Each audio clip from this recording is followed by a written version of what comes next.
बेटा आज हम पढ़ने जा रहे हैं अपना टॉपिक जिसका नाम है क्रोमोसोमल थ्योरी ऑफ इनहेरिटेंस। ये जो थ्योरी है ये देने वाला पहला साइंटिस्ट है जिसका नाम है वाल्टर सुटान।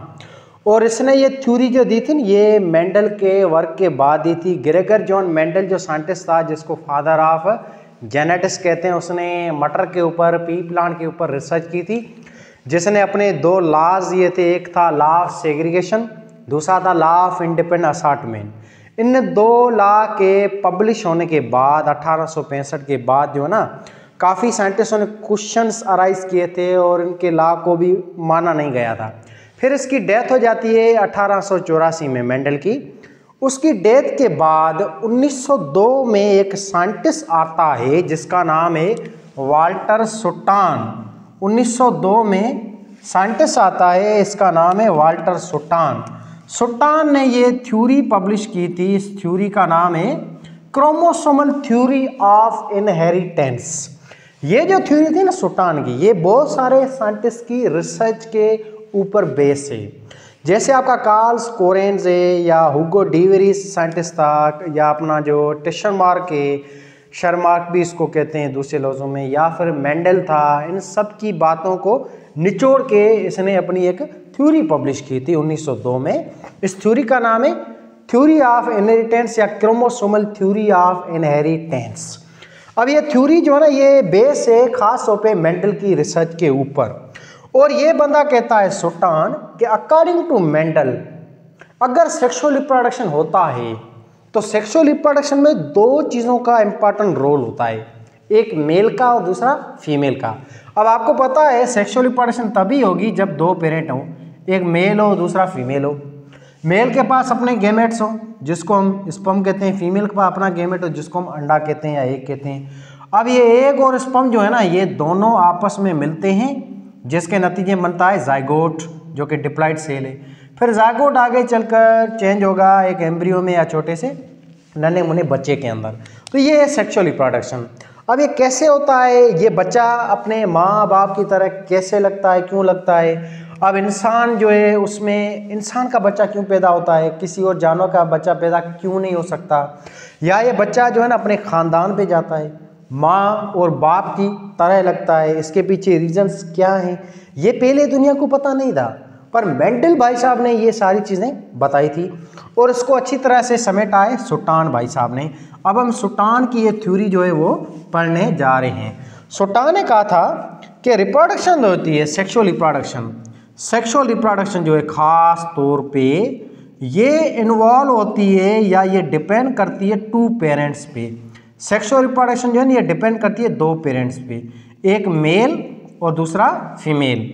मेल जो है ये अपना देता है गैमेट्स और मेल के इन गैमेट्स को हम कहते हैं स्पर्म, और फीमेल जो है ये देती है अपने गैमेट्स और इन गैमेट्स को हम कहते हैं एग या फिर ओवम भी कहते हैं। और ये गैमेट सारे के सारे डिप्लॉयड होते हैं, एप्लाइड, ये एप्लाइड गैमेट होते हैं जो आपस में मिलते हैं, इसके नतीजे में यूँ समझो रिप्रोडक्शन होती है और बच्चा पैदा होता है। ये थी मोटी मोटी बात है। अब इसने कहा था सुटान ने सेम मेंडल की बात को ही रिपीट किया था कि गैमेट्स में ऐसा क्या है खास। इसने कहा सेम जो मेंडल ने कहा था कि गैमेट्स के अंदर खास चीज़ जो होती है ना वो खास चीज़ है डीएनए होता है खास चीज़। ये जो डीएनए होता है इस डीएनए के अंदर होती है जीन्स, जो छोटे छोटे इसके सेगमेंट्स या टुकड़े होते हैं। इन जीन्स में डेटा या इन्फॉर्मेशन होती है जो माँ बाप अपनी देते हैं गैमेट्स की फॉर्म में, फिर गैमेट्स ये देते हैं अपने बच्चों को। अब आपने देखा होगा जो पेरेंट्स जैसे दिखते हैं वैसे ही उनके बच्चे भी दिखते हैं, उनकी पेरेंट के ऊपर ही जाते हैं या चाचा मामा उसके ख़ानदान के ऊपर जाते हैं। इसका रीज़न क्या है, इसका रीज़न डीएनए होता है। डीएनए के अंदर भी जीन्स होती हैं। एक डीएनए में कम से कम 200 जीन्स होती हैं, ज़्यादा से ज़्यादा 400 जीन होती हैं। हमारे जो गैमेट्स होते हैं इनमें टोटल 23 डीएनए होते हैं, दूसरे गैमेट में भी 23 डीएनए हैं। तो 23 डीएनए एक गैमेट में अंडे में और 23 डीएनए स्पर्म में है। अंडा मदर दे रही है, स्पर्म फादर दे रहा है। जैसे अंडा और स्पर्म मिले तो इसमें बच्चा पैदा होगा और बच्चे के अंदर 40 डीएनए पूरे होंगे। अब बेबी के अंदर जो ये 40 डीएनए इनमें से 23 माँ ने दिए, 23 फादर ने दिए हैं। दोनों का इक्वल कंट्रीब्यूशन है। डीएनए या जेनेटिक मटेरियल के हिसाब से। इसके नतीजे में बेबी पैदा होगा। तो बेबी आधा अपने नाना के खानदान में जाता है, आधा अपने दादा के खानदान में जाता है। इसी को हम कहते हैं, इस थ्योरी को हम क्रोमोसोमल थ्योरी कहते हैं, ठीक है ना। और इन्होंने कहा था कि जीन्स जो है ना ये गैमेट्स के अंदर होती है, गैमेट्स में भी खास तौर पे डीएनए के अंदर। और ये डीएनए आपको पता है इन गैमेट्स एंड सेलों के न्यूक्लियस के अंदर होता है।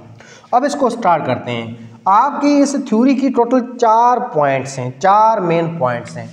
पहली पॉइंट है सेक्सुअल रिप्रोडक्शन। वाल्टर सुटान की थ्योरी की पहली फर्स्ट जो पॉइंट है वो है सेक्सुअल रिप्रोडक्शन। सेम ही बात जो यहाँ पे अगेन रिपीट हो रही है आपके बुक में कि सेक्सुअल रिप्रोडक्शन तभी हो पाएगा जब आपके पास 2 पेरेंट हो, एक मेल हो और दूसरा फीमेल हो।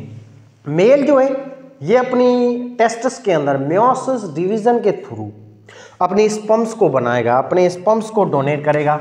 मेल अपने स्पर्म डोनेट करेगा। फीमेल जो है उसके अंदर ओवरी होती है, बच्चेदानी, जिसके अंदर अंडा बनता है। और ये अंडा जो है ये भी मेयोसिस के थ्रू ही बनता है। इस प्रोसेस को कहते हैं oogenesis। स्पर्म बनता है, इस प्रोसेस को कहते हैं स्पर्मेटोजेनेसिस।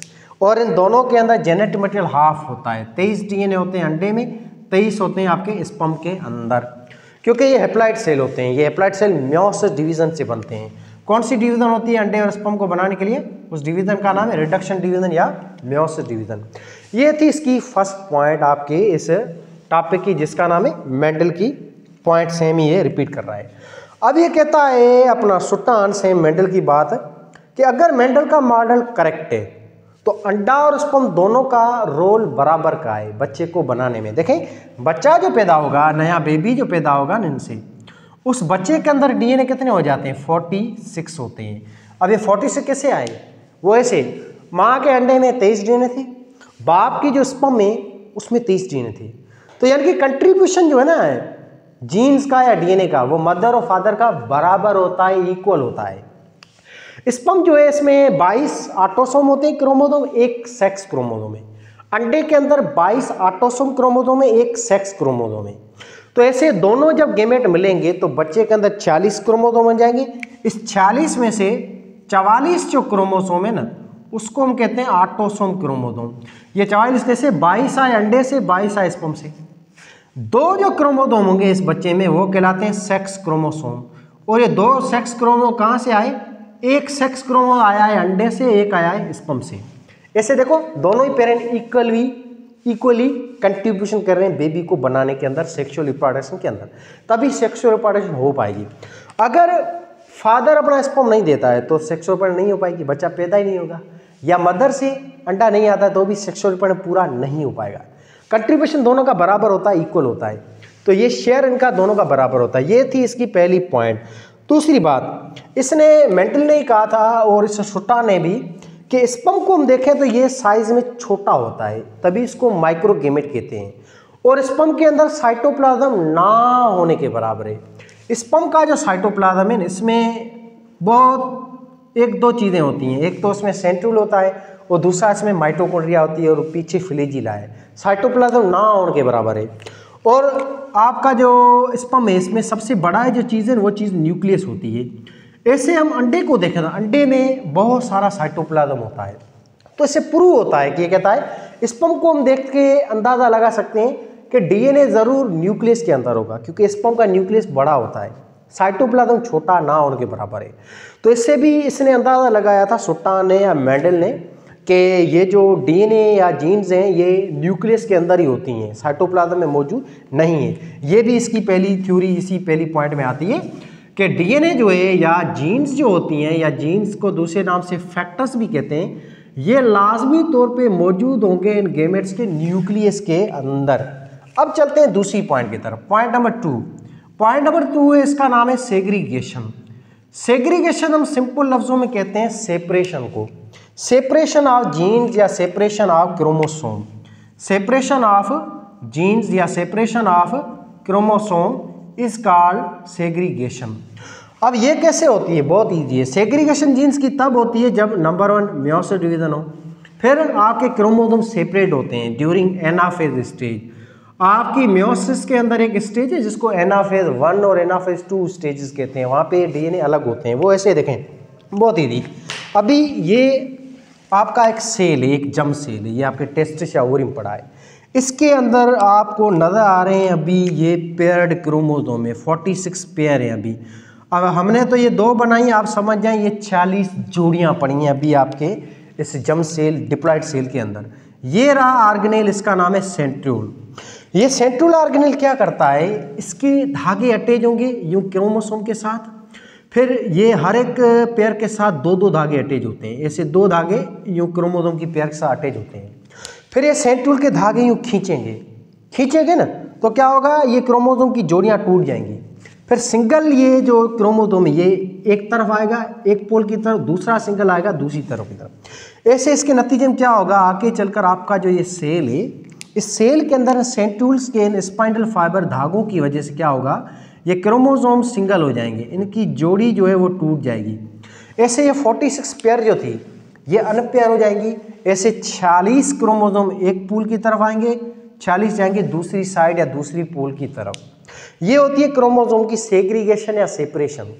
तो क्रोमोसोम की सेपरेशन करवाने वाला सेंट्रियोल ऑर्गेनेल होता है अपने धागों के जरिए। धागों को कहते हैं स्पाइंडल फाइबर्स। इन्हीं के जरिए क्रोमोसोम देखो सेपरेट हो गए, जिसके नतीजे में अब ये सेल अब टूट जाएगा और इसके नतीजे में 2 सेल बन जाएंगे।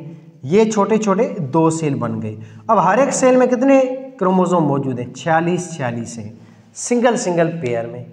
अब ये सेल अगेन डिवाइड होंगे, ये 46 वाले ऐसे सेम तरीक़ों से। अब इस सेल में सिंगल क्रोमोसोम में 46 हैं और यहाँ पे अगेन सेंट्रियोल जो है वो इन 46 क्रोमोसोम को भी सेपरेट कर देंगे। इसको हम कहते हैं एनाफेज, ठीक है ना।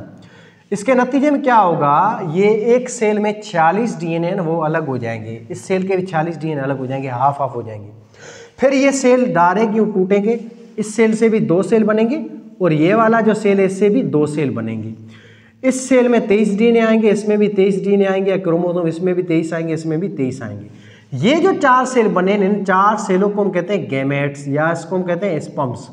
ये 4 सेल बन गए, या यूँ समझो आप डायरेक्ट जब ये सेल डिवाइड होगा। अभी हम सिंपल सी मोटी बात करें तो एक्चुअल में आपके सेल में 92 डीएनए होते हैं। शुरू में 46 होते हैं, पर सेल डिवीजन करने से पहले अपने डीएनए को भी डबल करता है। ऐसे 46 के बजाय वो 92 डीएनए होते हैं। फिर 92 डीएनए वाला सेल जब 4 हिस्सों में टूटेगा तो उससे 4 सेल बनेंगे, हर एक 4 सेल में 23 डीएनए होंगे। एक बात याद रखना, मेयोसिस डिवीजन में एक सेल जो है ना ये डिवाइड होता है, उससे 4 सेल बनते हैं और इन 4 सेलों में 23 स्पर्म्स बनते हैं और 23 डीएनए वाले ये सेल होते हैं, जिसको हैप्लॉइड सेल कहते हैं। इस चीज़ को हम कहते हैं सेग्रीगेशन। अब सेग्रीगेशन होने के बाद ये जो भी स्पर्म है, इस स्पर्म के अंदर जो भी डीएनए होंगे, ये डीएनए एक दूसरे के ऊपर डिपेंड नहीं करेंगे, ये डीएनए इंडिपेंडेंट होंगे। इसी को हम कहते हैं इंडिपेंडेंट असार्टमेंट। ये मेंडल का पहला लॉ है, लॉ ऑफ सेग्रीगेशन। मेंडल कहता है आफ्टर द मेयोसिस डिवीजन, जब डिवीजन हो जाएगी उसके बाद ये डीएनए सेपरेट हो जाएंगे। डिवीजन का मकसद ही ये डीएनए को सेपरेट करना।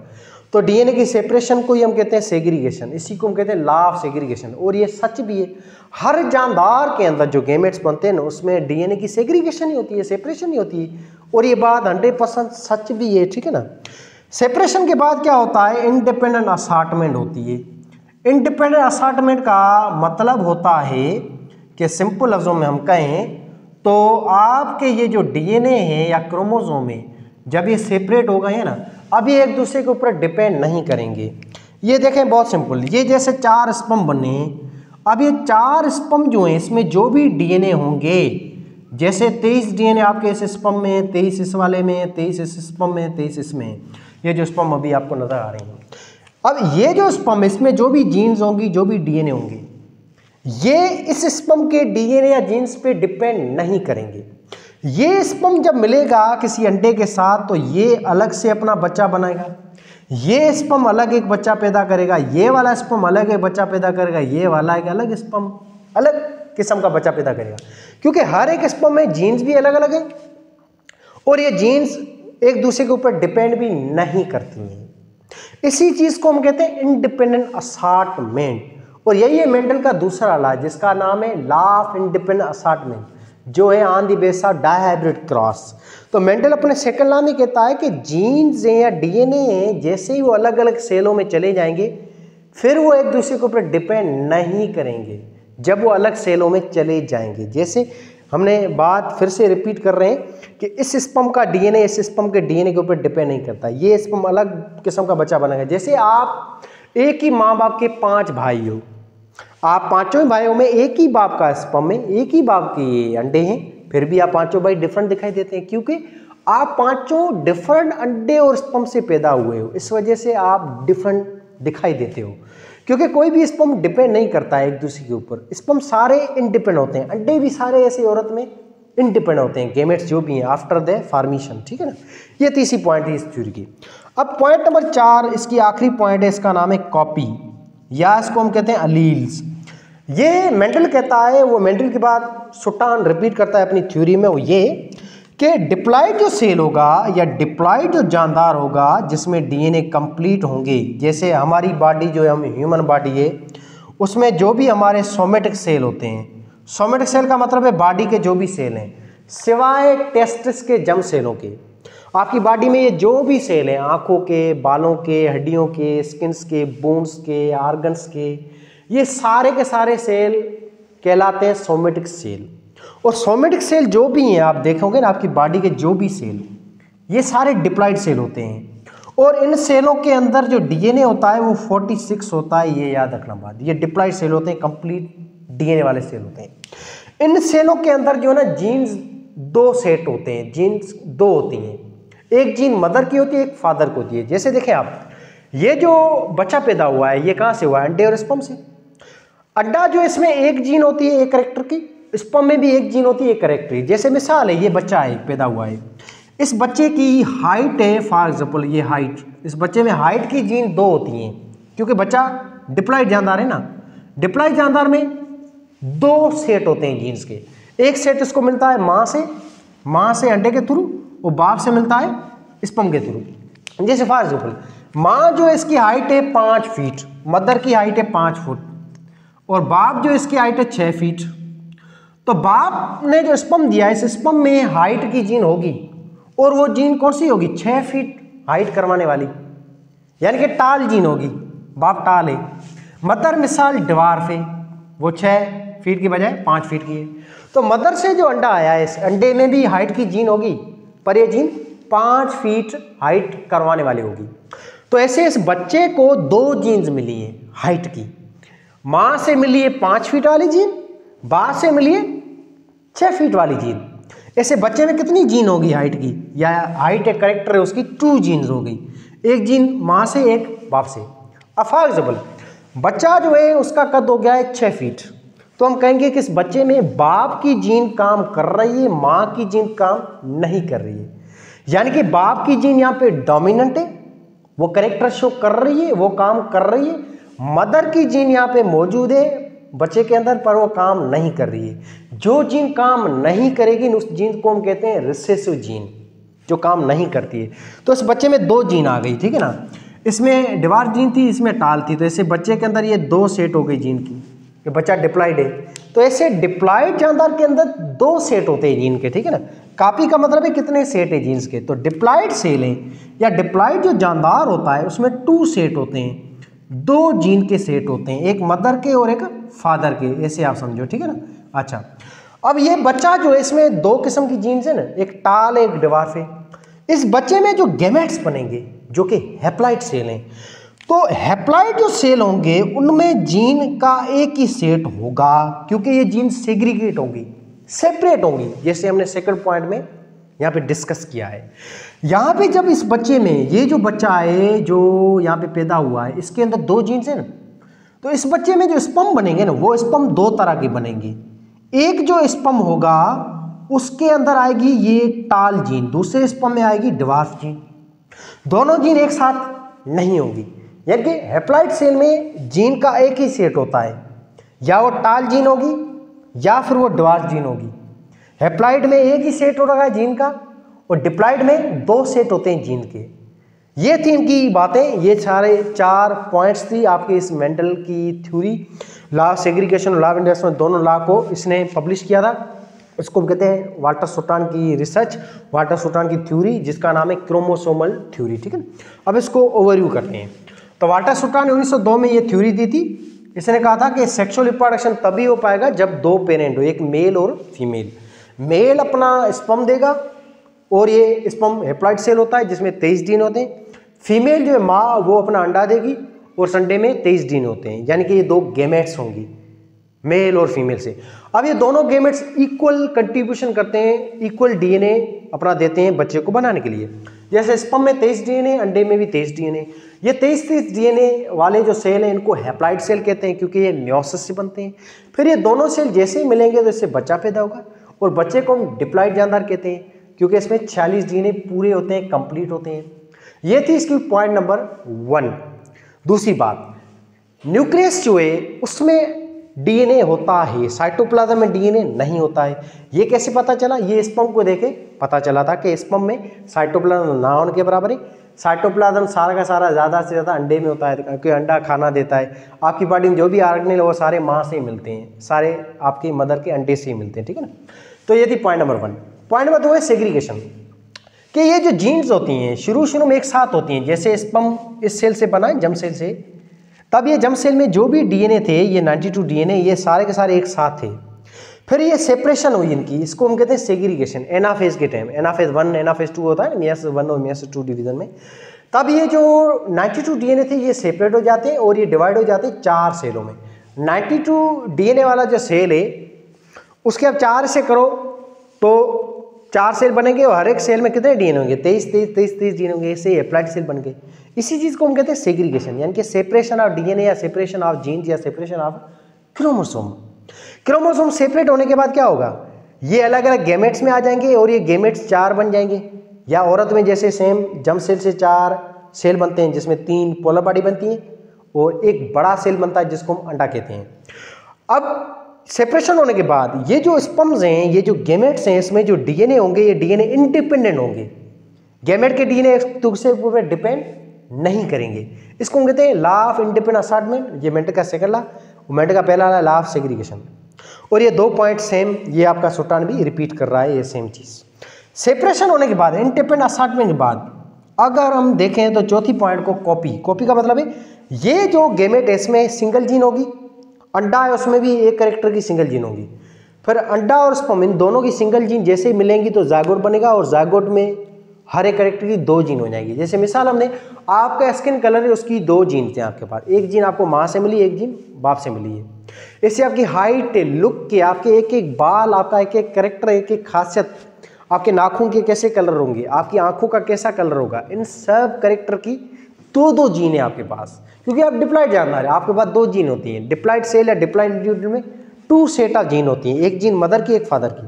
पर गैमेट्स जब बनेंगे तब ये जीन सेपरेट हो जाएंगे। गैमेट में एक एक कॉपी होती है हर एक जीन की। ये थी इसकी सेकंड बात कि हैप्लॉइड सेल में सिंगल सेट ऑफ जीन होती है। डिप्लॉइड सेल या सोमेटिक सेल या डिप्लॉइड इंडिविजुअल उसमें 2 सेट होती हैं जीन्स की। ये थी आपकी ओवरऑल थ्योरी। अब नेक्स्ट लेक्चर में हम डिस्कस करेंगे अगला एक टॉपिक जिसको हम कहते हैं थॉमस हंट, टी.एच. मॉर्गन, जो उसके एक्सपेरिमेंट्स को अच्छी तरह से